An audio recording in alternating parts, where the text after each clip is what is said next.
Allô les amis, une fois de plus, j'ai du lourd pour vous. Je vous amène à la découverte d'un talent africain du côté de East London, en Afrique du Sud. Restez jusqu'à la fin et ne ratez aucune séquence.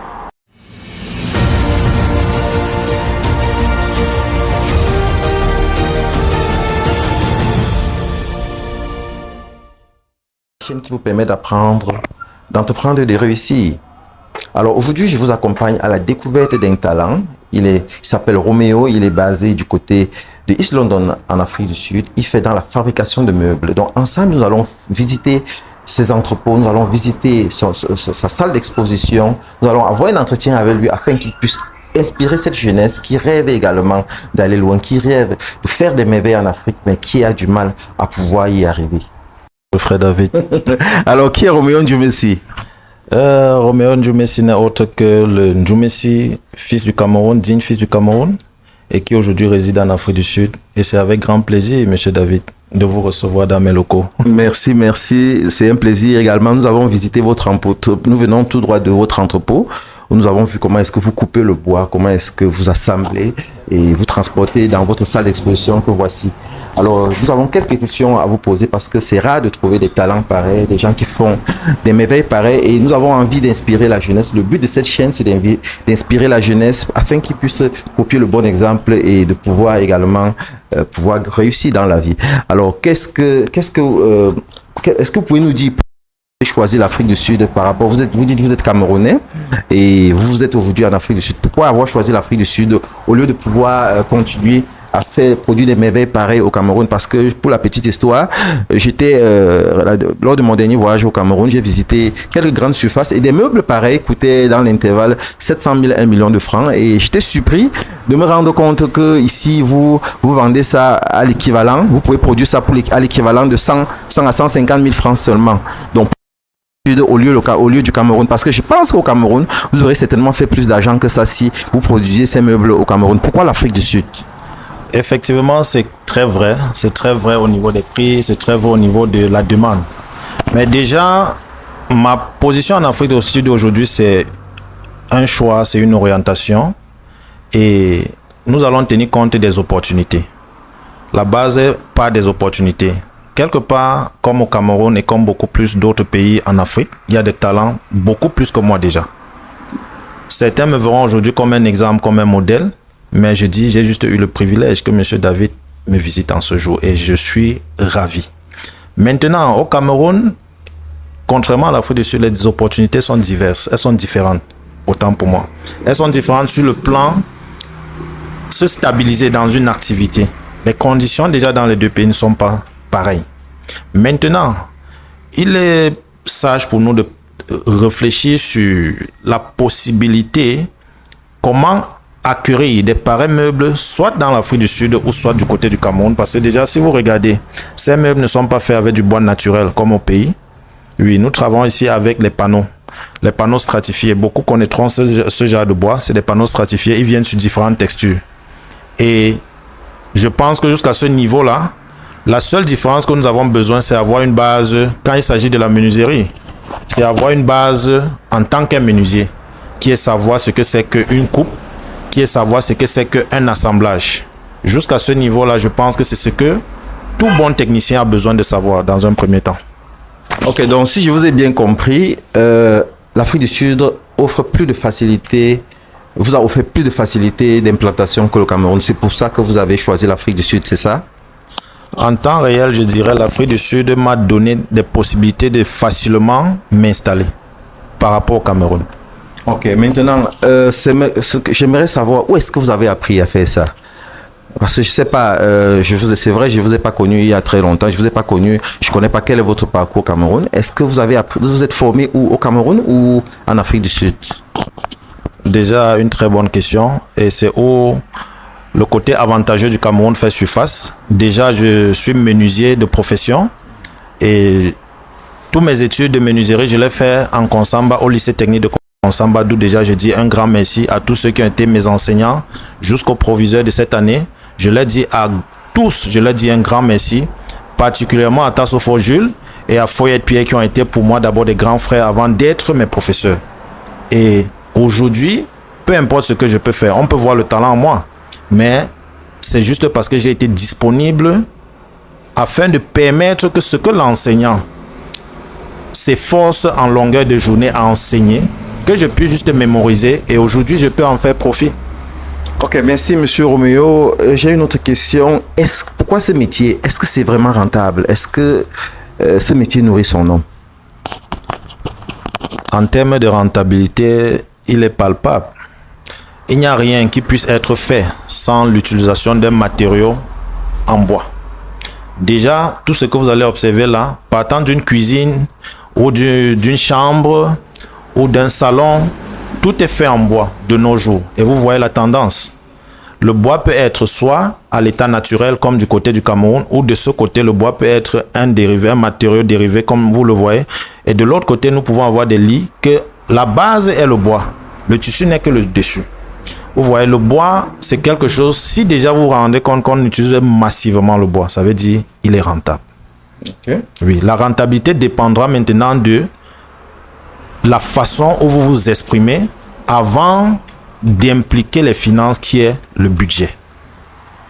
Ok, merci Roméo. Je peux me rendre compte que vous fabriquez presque tout, hein? Vous fabriquez les lits, je vois des lits, vous fabriquez des lits du socle aux têtes de lit, vous fabriquez les armoires de cuisine, vous fabriquez les penderies, presque tout ce dont on a besoin. J'ai également vu de l'autre côté les canapés, les tables à manger, les salles à manger et tout ça. Bon, j'aimerais savoir quels sont vos projets à long terme. Est-ce que vous souhaitez continuer à produire ici ou vous avez l'intention de peut-être rentrer dans votre pays, faire pareil? Parce que je pense que notre jeunesse a besoin des modèles pareils. Notre pays a besoin des infrastructures pareilles. Nous, dans le pays, la majorité des pays africains, surtout d'Afrique francophone, ils importent le mobilier de maison à des prix exorbitants. Pourtant, si on produisait localement, ça créerait beaucoup d'emplois et ça permettrait également à l'économie locale de pouvoir... Quelles sont vos ambitions par rapport à votre pays d'origine? Est-ce que vous avez l'intention de pouvoir transférer cette façon de faire cette technologie ou alors de pouvoir créer une entreprise là-bas dans un futur proche? Déjà, je dis merci à cette question. Pourquoi? Parce qu'elle est la question qui va exposer ma vision derrière ce métier que j'aime et je pratique avec passion. Mon objectif est simple, industrialiser ce que je fais. Et s'il faut parler industrie, déjà à la base, même pour ces locaux, vous voyez, on ne travaille pas seul. C'est toute une équipe. Et parlant d'équipe, il y a des moments où il y a ce qu'on appelle partage de connaissances. Et aujourd'hui, s'il faut industrialiser un métier, ça veut dire on a besoin des personnes avec qui on doit échanger. Vous voyez, au Cameroun, la menuiserie que je connais au Cameroun, plus la menuiserie que je fais en Afrique du Sud, elle a l'air d'être deux menuiseries différentes. Par contre, elle est la même menuiserie. Et pour beaucoup de jeunes, j'aurais besoin de rencontrer beaucoup de personnes qui font dans le même corps de métier que moi. Et ensemble, nous allons, au fur et à mesure que nous travaillons, nous allons réfléchir comment. Industrialisant cette spécialité, c'est pour d'abord permettre, parce que le but est financier. Et si l'Afrique est en train de travailler dur aujourd'hui, c'est parce qu'ils ont compris. Il faut avoir le contrôle sur les finances. Et comment maintenir les finances? Il faut être le produit que tu consommes.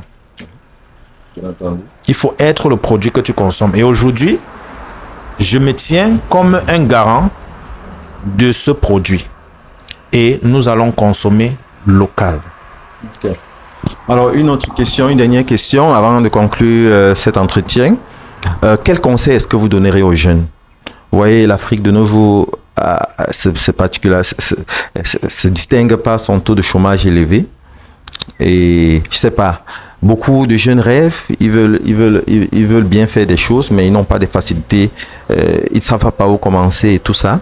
Bon, quel conseil donnerais-tu à la jeunesse africaine, à cette jeunesse-là qui rêve grand, mais qui ne sait pas où commencer, qui ne sait pas si elle est condamnée à un destin sombre ou alors si elle aura également la chance de pouvoir éclore un jour?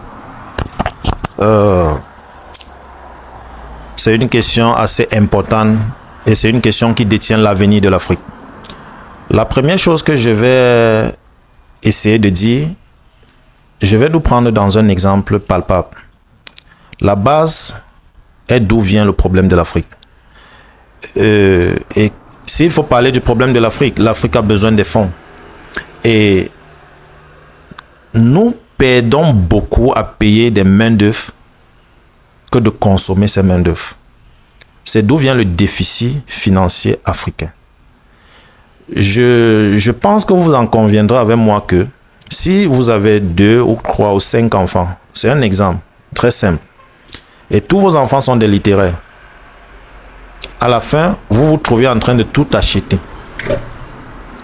Il n'y a rien que vous pouvez couvrir ces dépenses, comme pour dire, faire des économies, satisfaire vos enfants, juste parce que tout doit être acheté.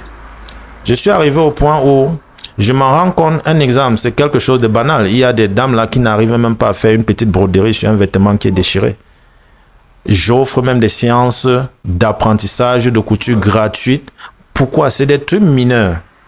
Je me souviens, pour nos parents, parce que vous aussi, vous avez eu ce même parcours. Nous avons fait enseignement ménager. J'ai appris à l'école au secondaire. Nous avions parmi on avait couture, on apprenait la couture, donc la broderie, tout ça, nous avons appris ça à l'école. Bon, je sais pas si le système éducatif aujourd'hui permet toujours aux jeunes de le faire, mais même quand on le faisait, nos mamans nos mamans toutes brodaient à l'époque. Elles avaient toujours une machine à coudre à la maison. Bon, mais ça n'a vraiment pas été des professions enviables, parce que donc beaucoup rêvaient sans pour autant penser à pouvoir en faire une carrière. On a toujours regardé ça comme, par exemple, un sous-métier, ou alors quelque chose qu'on fait de façon passagère en attendant de trouver quelque chose de plus sérieux. Bon, mais est-ce que vous pensez comment est-ce que nous pouvons convaincre cette jeunesse que ces métiers peuvent constituer une véritable carrière, de manière à pouvoir leur permettre de pouvoir se réaliser en tant que jeune, en tant qu'entrepreneur?